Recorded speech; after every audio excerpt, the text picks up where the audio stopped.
Hello and welcome to the Bearded Math Man's YouTube channel. I hope you guys all are well. What we're going to do in this video is we're going to be talking about the vertex and the vertex formula. Our goals are as follows. I want you to know what the vertex is, why it's important, some of its key features. I also want you to be able to find it in two different ways. It's easy to find on a graph, I'll show you that, but if you had a quadratic equation in vertex form, I'd like you to be able to find it. It's really, really easy. I'll show you how that works. It's h comma k, opposite of whatever that number is, and whatever that number is the y. This is the x coordinate, that's the y. Really, really easy. I'll show you. This one's not so easy. When it's in standard form, we have to use this formula, and that's probably where we're going to spend the bulk of our time. But before we get to that, let's talk about what the vertex is, why it's important, right? So, these quadratic equations, when you graph them, they make a shape called a parabola. Parabolas can either open up or they can open down. Left, this one's opening up, this one's opening down. The vertex is either the smallest, the lowest possible point, or the highest possible point. So the vertex is here for this graph, and for this graph, the vertex is right here. Here, the vertex has the coordinate 2, 4. On this one, it's 2, negative 4. Do you see? So the first idea that I want you guys to understand is that the vertex is either the minimum or the maximum output value of an equation. So it's either the highest point, like in this example, or it's the lowest point on a parabola, like this example over here. Now, second thing I want you to understand is this thing called a line of symmetry. In geometry, you've seen, if you've taken geometry, even if not, there's lots of things I think you can understand how symmetry works from. This star has a line of symmetry. If you were to cut it vertically, right through this vertex and right here, each side would be a mirror of the other. You could fold it over, and each part would line up. That's called a line of symmetry. It cuts it in half. Well, if we have a quadratic equation that's graphed like this one, y equals x squared minus 2x minus 3, the vertex is here. It's the lowest possible point. It looks like it's 1 comma negative 4. There's a line of symmetry that goes vertically right through it. If you were to cut this paper in half and fold it, this side of the parabola, which is curved everywhere, would match this side. Now, parabolas, they are curved. This right here is always curved. It's not pointed. It's nice and curved. It's called smooth and continuous. And this almost looks straight, but it's not. These aren't parallel. They keep getting wider apart, as farther apart as you go up, but they're curved everywhere. And that's what a parabola is. So sometimes those get a little confusing, so I just wanted to mention that. So, second big idea is there's a line of symmetry that passes vertically through the x coordinate of the vertex, right? Now, a kind of a side consequence of that is here we've got our vertex, and here's our line of symmetry. Because this is symmetrical, every point on the left and right is the same exact distance. You know, like if they're on the same horizontal line, they're the same exact distance. So what ends up happening is this line of symmetry is equal distance between the two x-intercepts. So like the distance from this x-intercept to the line of symmetry, which is the x of the vertex, this distance is exactly the same as it is on the other side. Do you see? So both of those will have exactly the same distance. So it splits them in half, and that can be a really good clue to help you find graphs. Sometimes it's easy to find one x-intercept, but you might be confused on the other. And so that line of symmetry, which goes through the x of the vertex, can help you out, right? Now, let's talk about finding the coordinate of the vertex. And let's talk about doing that from vertex form. Like here, ax minus h squared plus k. That's like the generic form of vertex form. A gives you the direction and the width. H comma k is the vertex. So the only thing that's tricky is the opposite sign. So whatever you see here, it's going to be the opposite sign. It's going to be the x coordinate of the vertex. So for example, here we have 3 times x minus 2 squared plus 4, right? The y of the vertex is 4. Just straight up 4, no trouble. But the x of the vertex is going to be a positive 2. Do you see? It's the opposite sign. So it's the opposite sign of this, but not of this. Let's see another example. So here we still have negative 2 for the h value, but the k is now negative 4. Do you see? So the coordinate is positive 2, negative 4. One more example. Now the 2 is a positive. You see, this h inside the parentheses is a positive. So the vertex is going to be a negative 2 and a negative 1. Negative 2, negative 1. You see? So the only thing you really got to be careful of is the x coordinate is the opposite of whatever number you see there. Do you see? Now, Let's move on to standard form. With standard form, which is like ax squared plus bx plus c, a, b, and c are coefficients. So like here, a is 2, b is negative 3, c is 4. But a is not 2x squared. A is 2. It's the coefficient of x squared. B is not negative 3x. It's just negative 3. Okay? So there's a formula we're going to use. This is standard form, and the vertex is here. There's no way, like with vertex form, you can just look. It's easy. In standard form, it's not so easy. You have to use a formula. But it's not so bad. And sometimes it works out really easy. And even when it's difficult, there's a shortcut that I'll show you. It's towards the end. I'll show you, though. Watch. Now, if you have a quadratic equation, it's in standard form, you have to use this formula right here. Negative b over 2a. That gives you the x coordinate. And this gives you the y coordinate. Now, it looks kind of scary, but if we see where it comes from, it'll make good sense, right? So this part right here, this is going to be the x coordinate of the vertex.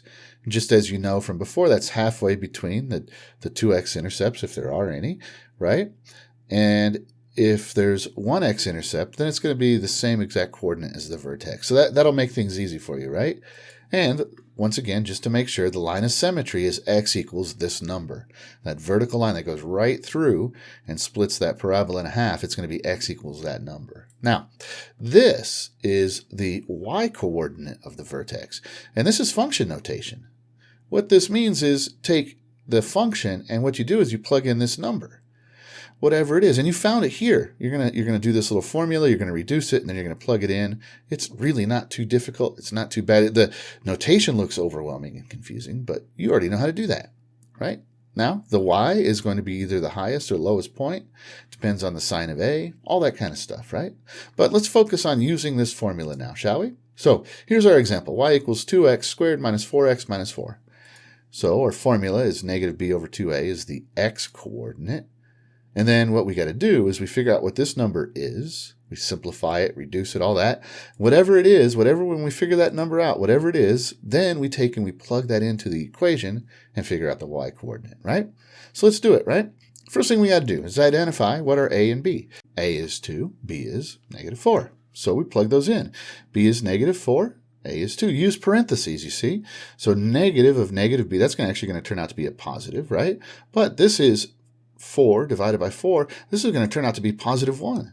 Do you see? Negative b over 2a, it simplifies to be just 1. So this might have looked confusing and ugly and tricky, but it turns out it's all right. The x-coordinate of the vertex is 1. The line of symmetry is x equals 1. So like on your graph, eventually you're going to have a vertical line that goes through the vertex of the parabola. So somewhere on this line is the vertex. And all we got to do is figure out what the y-coordinate is. And the way we do that is all you got to do is plug it in. Plug in 1. So let's do it. Plug in 1. All you got to do here, plug it in and just follow the order of operations. Now, it turns out what's best is you want to simplify these two together and combine them first and this last. It doesn't really matter here because it's all whole numbers and it's easy, but when it gets trickier, there's a shortcut we can use. So let's do it the same way here. 1 squared is 1, right? And then 1 times 2 is 2. And the reason this is negative 4 is because negative 4 times 1 is negative 4, right? Let's combine these two together first. Let's just get in that habit, even though it doesn't really matter here. When you have fractions and things, then it's going to be a lot easier to do it that way. So let's just do it that way to begin with. 2 minus 4, negative 2. Negative 2 minus 4, negative 6. Boom, we are done. The y-coordinate of the vertex is negative 6. So our coordinate, 1, negative 6, right here. 1, negative 6. Boom, we're done. Now, let's see one more example where we have to deal with some fractions because there's a pattern, there's a shortcut we can use. It's going to help make this calculation easy for us, right? So let's do this one right here. Y equals 3x squared minus 2x minus 1, right? So when we plug in the b and the a to find the x coordinate of the vertex, a is 3. Right? So a is 3, b is negative 2. So here we have negative times a negative. That makes positive. And you need to make sure you reduce. Always reduce because the smaller the number, the easier the calculation becomes. So this x-coordinate is really 1/3, right? Once you find that, you plug it in, right? So we plug it in, right? We plug it in, and we just have to follow the order of operations. So we can't reduce this first. We have to do exponents. Exponents before multiplication or division. Reducing is division, right? So this is going to be 3 times 1/9, and this is going to be negative 2/3 minus 1, right? Now, it's smart to always put these two together first and save this number for last. So combine those first two terms together because there's a shortcut, right? So let's go ahead and reduce this. 1/3 or 1/9 times 3. The 3 and the 9 reduce, it's 1/3, right? Now, here's the deal.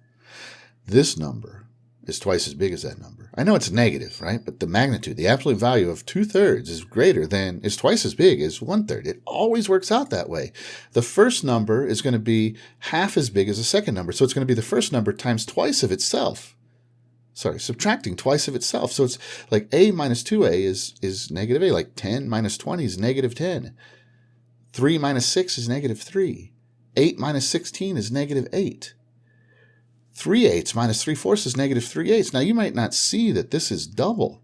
But watch, what happens if we take 3/8 and multiply it by 2? Look, 3/8 times 2, the 2 and the 8 reduce to make 3/4. This number, forget about the sign, this number is twice as big as that number. So this is the same situation. A minus 2a is negative a. So this minus twice of it is going to be the opposite of 3/8. It always is going to work that way. 5/3 minus 10/3 is negative 5/3. It's always going to work out that way. If you got a common denominator and you did the math, you would multiply this by 2 over 2. You would get 6 over 8. 3 minus 6 over 8 is negative 3 over 8. Always works that way. Works that way here too. 1/3 minus 2/3, that's negative 1/3. Now, we have a fraction and a whole number. It doesn't really matter how you handle this. You can say it's either negative 1 1/3 or it's negative 4/3. It doesn't really matter. No big deal. Either way works just fine. So here's our deal, right? Here's our deal. The x of the vertex is 1/3. The y of the vertex is negative 1 1/3 or negative 4/3. So our vertex is 1/3 and negative 1 1/3. So just use that shortcut. Practice it. At first it's going to be a little awkward. But as you get used to it, it's going to get faster, it's going to become automatic, and then this will be no problem whatsoever. So if you want some notes on this and some extra practice problems, you can go to my website. It looks kind of like this right here. It looks exactly like that right there. And I will put a link to this page in the description below, and you will be able to access all the notes, this video, other practice problems, all kinds of stuff. So anyway, if this has been helpful and useful, please give it a thumbs up. Leave me a comment down below if you have a question, compliment, concern, complaint, whatever. I'd love to hear from you. Anyway, be safe out there. Today is April 1st, 2020. No joke. Anyway, I will talk to you guys later. Hope you have a great day.